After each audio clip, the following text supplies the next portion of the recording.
Dana White has officially had enough. And the MMA world is reeling after years of chaos, scandals, disappearances, and broken promises. Jon Jones' era in the UFC is over, plain and simple.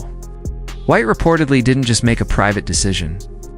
He's enforcing it publicly, and it's a massive shakeup for the heavyweight division. The reason? The Tom Aspinall saga storyline Jones tried to dodge, belittle, and bury under excuses, but White isn't having it anymore. The UFC gave Jones everything. A custom heavyweight debut, a vacant title shot, special perks, protection, and more opportunities than any fighter in history. And yet when the world demanded the showdown against Aspinall, who trained relentlessly, held the interim belt with pride, and earned the fight fair and square, Jones vanished. No updates. No training footage, no negotiations. White defended him as long as he could, but the trust shattered when Jones rejected the biggest fight deal in UFC heavyweight history, reportedly surpassing payouts for McGregor, Khabib, and Brock Lesnar. He said no silently, by disappearing, by ignoring negotiations, and by dragging his career in a way that humiliated White after selling the public on a fight he never intended to take. The result? Jon Jones will never fight in the UFC again, and the heavyweight division is suddenly wide open and on fire. Jon Jones is even willing to be there. He's willing to come out of retirement. Are you saying no to Jones? What's the...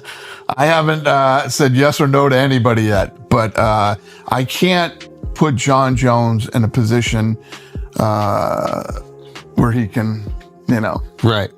You can't let this get canceled. I had a deal with him. We had a deal to fight Tom Aspinall. He said, you know what, I'm not going to do it.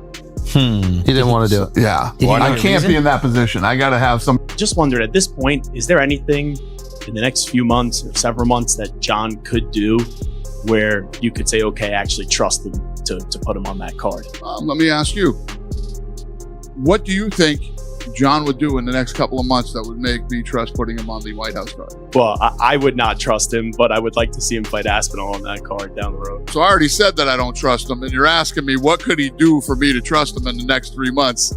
You don't trust him. Well, yes, but you talk to him. I don't. Yeah. No, I don't talk to him either. I haven't talked to him at all. Well, there's a greater chance you'll talk to him than I'll talk to him. Yeah. I would not bet on, if I had to make odds, it's 1,000,000,000 to 1 that I put Jon Jones on the White House card. All right, I think that ends the questions on. Yeah. You said Jon Jones called you. Well, it wasn't a conversation. He reached out to me and apologized, saying, listen, sorry how this all played out or whatever. I want to fight at the White House. I'm serious about that. Has that changed your view? No. No, not at all. No. So there's no chance he's going to be. No, I appreciate him reaching out and doing that, but I need people I can count on for this fight, and I know who they are. Can't wait to see you compete the White House. Can't wait to see it. I know. I really hope it happens. Dana, bro, please, I'm training. I feel great. I'm healthy. And I'd be so honored to represent our country.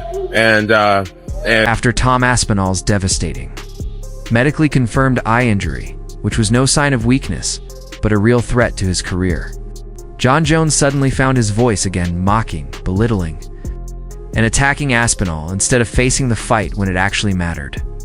For a year, Jones dodged questions, avoided the fight, and stayed silent, only to turn loud and disrespectful once Aspinall was sidelined. That, according to sources, was the moment Dana White lost his patience.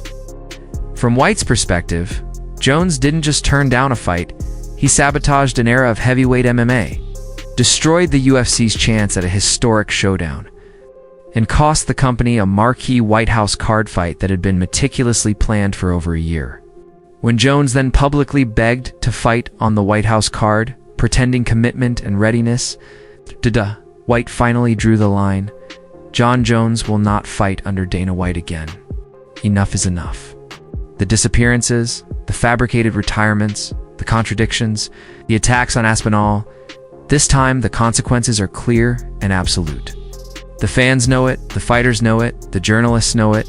If Jones truly believed Aspinall was weak or beatable, he would have taken the fight, signed the contract, and claimed the record-breaking payday. But he didn't, and Dana White, having defended him for too long, has finally cut the cord completely because some lines, Even Dana White cannot defend. He left, he came right back. And by the way, I have no problem with all of this. We never had a problem with any of this. It was the fact that he was holding up the division, holding up the belt. Everyone said, please stick around. Stick around as long as you want. Just give up the title so other people can realize their dreams.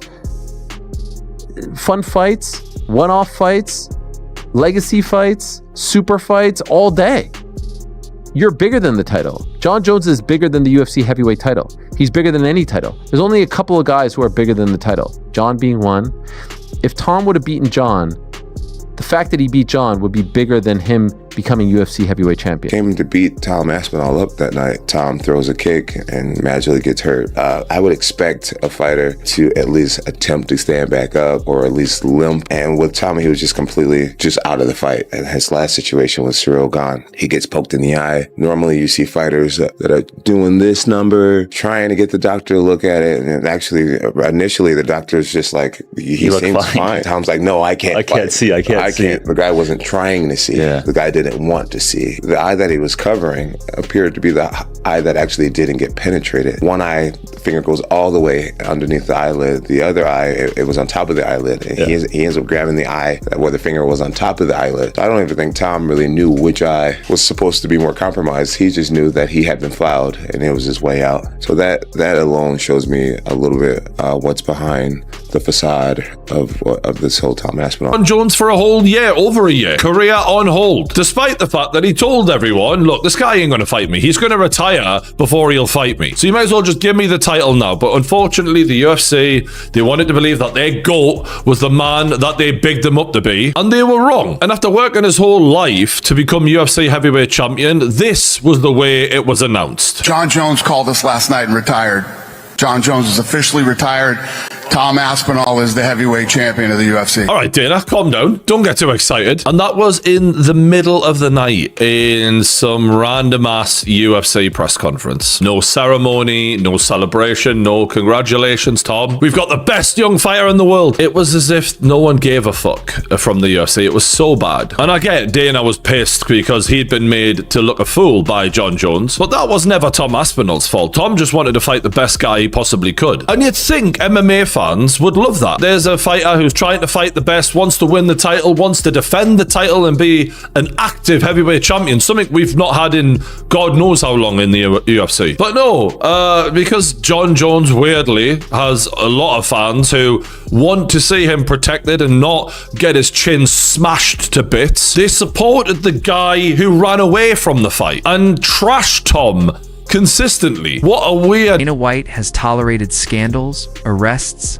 legal issues, and chaotic behavior from fighters for over a decade, but he refuses to forgive what he sees as far worse damaging the UFC's future while pretending to be its savior. Tom Aspinall was that future, a disciplined, reliable, and fearless heavyweight champion. The fighter willing to take risks, short-notice fights, and carry the division, while Jon Jones drifted in and out of relevance. When Aspinall suffered a medically confirmed eye injury after fighting through illegal strikes, instead of showing respect, Jones mocked him, belittled the stoppage, and reframed a serious medical issue as a punchline, revealing that his attacks weren't about Aspinall quitting, they were about fear, disguised as arrogance and trash talk. White reportedly saw it clearly.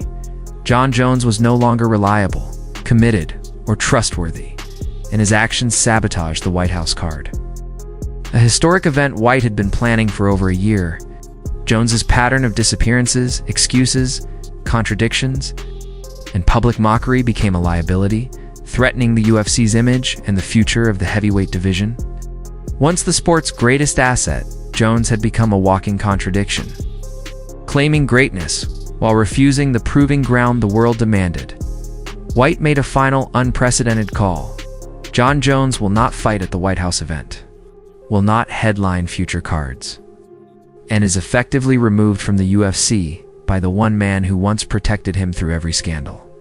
The message is clear: the UFC will build the future around Tom Aspinall, not around a fighter who refuses to defend his belt, and Dana White's patience, trust, and protection for Jon Jones have officially expired.